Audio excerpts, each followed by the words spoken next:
So today we're looking over the review test that was done in class today. This is the first review test that we took on Thursday. So our first problem, we were given a function here that is called f, and so I know that that is the function shown on the right. And we're looking for f of -6. If this is our input, we know that our inputs are always x values. So I want to find an input of -6. And where does that happen on our graph? It's at this point right here, which has a y value of 1. Same idea for part B. We're looking for an input of 2.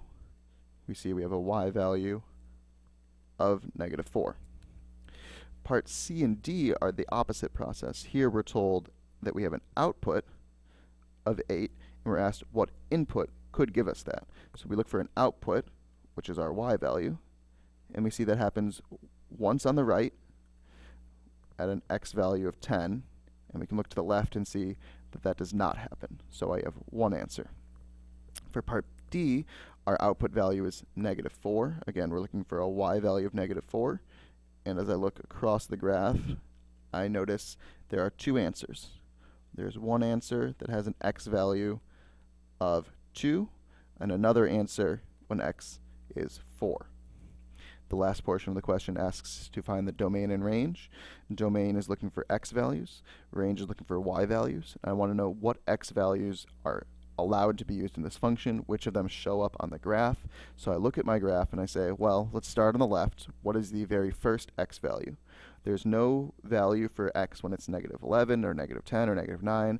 The graph starts when x is -8 and continues on without end. We know it does not end at the end because there's no dot at the end. It could either look like this, or if there was an arrow, we would know the graph would continue on.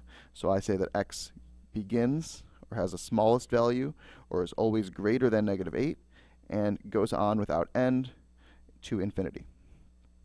The range is the same idea, but range is looking for y values. There are no y values in the lowest portion of the graph. The lowest point that we see plotted is -6.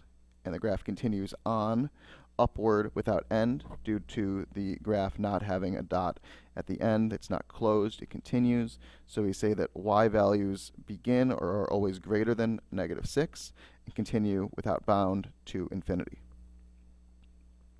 Question 2, we're given a quadratic equation. We know it's quadratic because the exponent is 2. That is the highest exponent or the degree. We are told here that we have an input of 5. An input of 5 is then plugged in, or inputted if you want to, into the x values, or x places in the equation. 5 squared is 25. 4 times 5 is 20, minus 16. And now we just have to simplify. 25 plus 20 is 45, and we subtract 16, and we get 29. If our input is -2, it's the same process, but you have to be careful with your parentheses.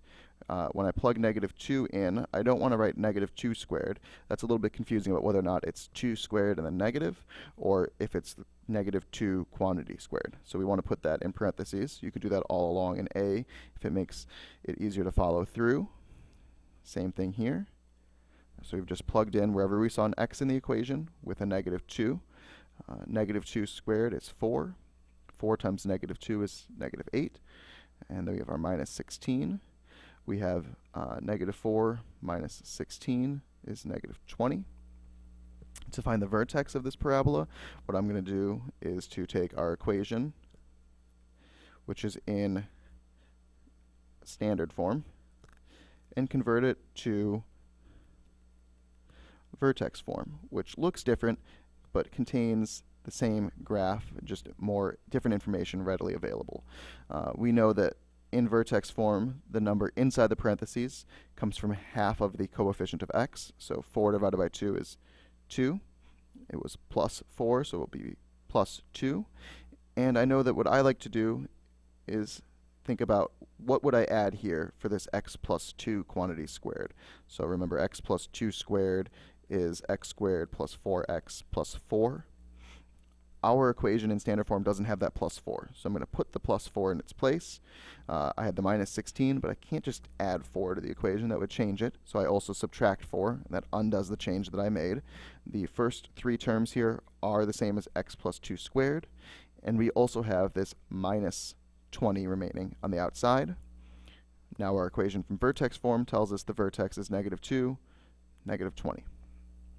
And the last question here, we're asked to solve for x. That means that 5 here would be an output. An output of 5 is set equal to our equation. There are a couple ways to solve this. We could solve it by going to vertex form and instead trying to solve this equation. You could also use the quadratic formula. The easiest way or the fastest way is generally to try to factor. So I'm going to try that first. If you're going to factor, I want to set the equation equal to 0, so I have to subtract 5.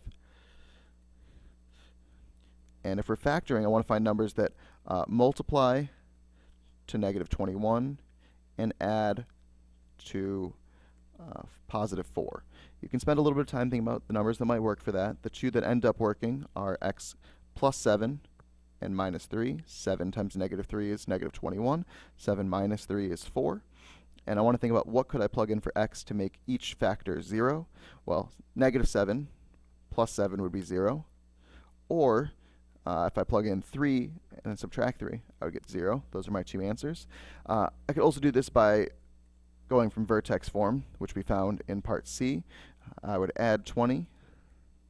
I get 25 is equal to x plus 2 squared. To get rid of something squared, I take a square root. Square root of 25 is 5. The square root of x plus 2 squared, thinking back to what we talked about, is the absolute value of x plus 2. We can break this into two equations. X plus 2 equals 5, or x plus 2 is equal to the opposite of 5. So x would be equal to 3 if I subtracted 2, or x would be equal to negative 7. Same answers, different process. It's up to you which way you'd like to solve that, and sometimes one way is drastically easier than the other. Question 3, we're given this shaded region to the right. This would be, a problem where we're looking for a point that is a solution. Remember, solutions are points within the shaded region. And we want the point that when I plug in the x and y values of the point into our equation for p, we get the largest number. You can test as many points as you want, but the answer will always come from one of the vertex points. So we see that our three vertex points are 2, 4, negative 4, negative 8, and negative 4, 7. So I'm going to check each one of those. I take my x value of negative 4 and I plug that in for x. I take my y value of 7, plug that in for y. I get negative 8 minus 28, which is negative 36. At this point, that doesn't mean anything. It just means that that is the value of p, which might be a profit function or something like that, at that particular point. I want to see what the other points are to compare. So I can take 2, 4. I plug in 2 for x. I plug in 4 for y. I get 4 minus 16. That's negative 12. And currently, that is better than negative 36. It's more. We know we want more because we're told to maximize or get the largest. And we want to check our last point, our last vertex. If there were 4 vertices, you'd check each one of those 4. But here we only have 3 vertices on the shaded region, an x value of negative 4, a y value of negative 8. We get negative 8 plus, because of minus a negative, 32. That's 24. 24 is the largest. Therefore, that is our solution to the question of maximizing the value of p. Question 4, we are looking to distribute. I will distribute the 2 first. 2 times 2 is 4. 2 times 3 root 5. The 2 and the 3 multiply. The 2 does not multiply inside of the radical. It only multiplies to one part of the term. So 2 times 3 is 6, square root of 5. And then I multiply 3 square root of 5 times 2. Same idea. 2 times 3 is 6 square root of 5. And then 3 square root of 5 times negative 3 square root of 5. I'll do a little bit of work on the side for this one. I want to multiply the outsides, and I want to multiply the insides. So 3 times negative 3 is negative 9. And square root of 5 times square root of 5, you can multiply their insides. You get 5 times 5 is 25. So square root of 5, square root of 5 is the square root of 25, which we know is 5. Or anytime you multiply a square root where the two roots are the same, they just get rid of the radical, and we just get 5.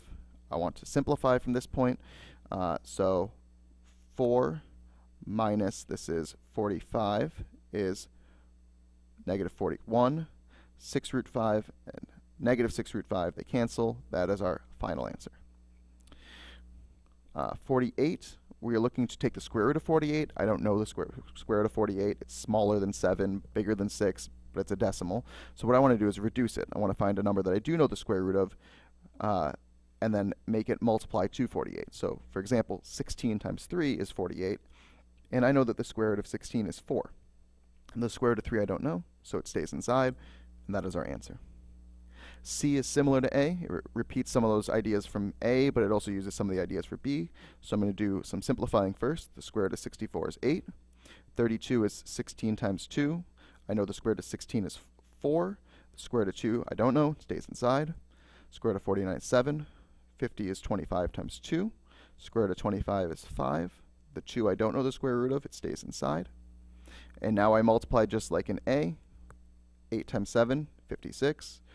8 times 5 root 2, 40 square root of 2, the 8 and the 5 multiply.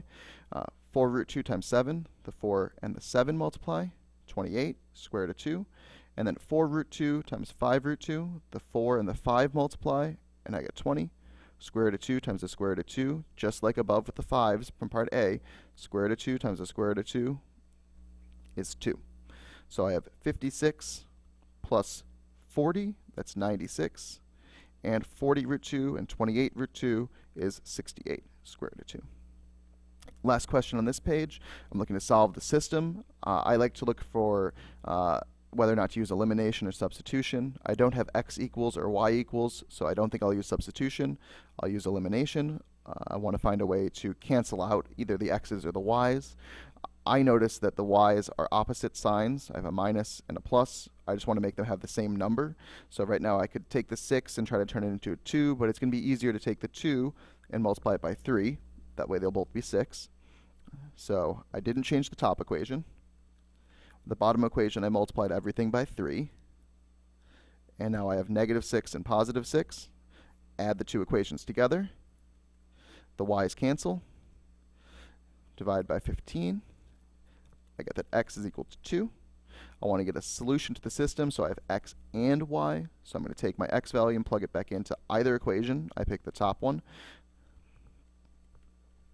I solve for y, and I find that y is equal to 0. So my solution is 2 for x, 0 for y, and the remainder of the test will be in the next video.